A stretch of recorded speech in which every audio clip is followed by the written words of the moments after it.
Pernah nggak kalian mikir kenapa dunia ini selalu ribut soal Timur Tengah? Dan kenapa dua negara kayak Israel dan Iran selalu bentrok? Meski nggak pernah perang langsung. Di balik ketegangan ini ada sejarah kelam, permainan intelijen, dan konspirasi yang bikin kepala lu kuyang. Kalian lagi nonton Cuma Mampir di Stop By Channel. Dan ini cerita konflik Israel versus Iran, dari perang bayangan sampai teori konspirasi global. Flashback ke tahun 1979. Iran yang dulunya akrab sama Israel tiba-tiba berubah total setelah revolusi Islam. Ayatullah Khomeini naik dan langsung ngecap Israel sebagai musuh umat Islam. Israel di sisi lain makin dekat sama Amerika.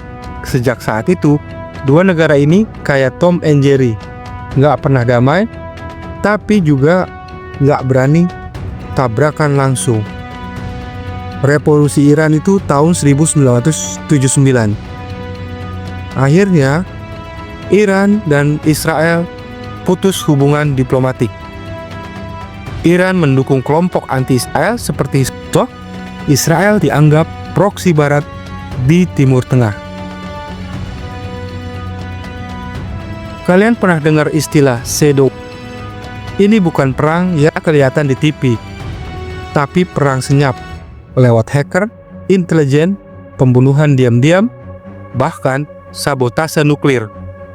Mossad, badan intelijen Israel, diduga dalang dibalik pembunuhan ilmuwan nuklir. Sebaliknya, Iran nerang balik lewat proksi kayak Hizbullah, Houthi, dan milisi Irak. Dunia seakan tenang, tapi di balik layar, chaos total. 3 faktor yang buat Israel vs Iran ini makin mencekam. Yang pertama, Mohsen Fakhrizadeh, seorang ilmuwan nuklir asal Iran. Serangan drone ke fasilitas nuklir, hacker Israel bobol sistem Iran, dan sebaliknya. Tapi tunggu dulu, ada yang lebih dalam dari sekedar perang dua negara.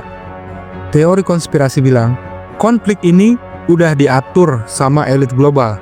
Tujuannya, jualan senjata, mainkan harga minyak, dan bikin rakyat dunia sibuk sendiri. Amerika masuk ke permainan, China dan Rusia juga. Dan yang dirugikan, ya rakyat sipil.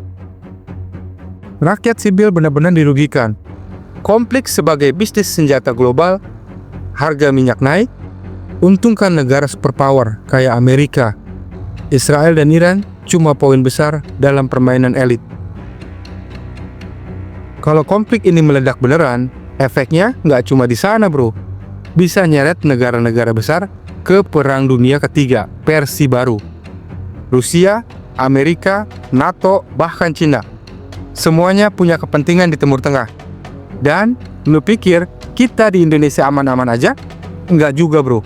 Dampaknya bisa ke harga BBM, ekonomi, bahkan politik di negara kita. Intinya, perang itu nggak pernah benar-benar dimenangkan. Karena yang mati, yang menderita bukannya pemimpin, tapi rakyat kecil. Kita boleh aware, boleh peduli, tapi jangan gampang dibodohi propaganda. Kadang, musuh kita bukan yang kelihatan, tapi yang sembunyi di balik layar. Kalian baru aja nonton Cuma Mampir di Stop By Channel. Kalau kalian suka video kayak gini, jangan lupa like, subscribe, dan komen pendapat kalian di bawah. Peace and stay critical. Sampai ketemu di video misteri konspirasi selanjutnya.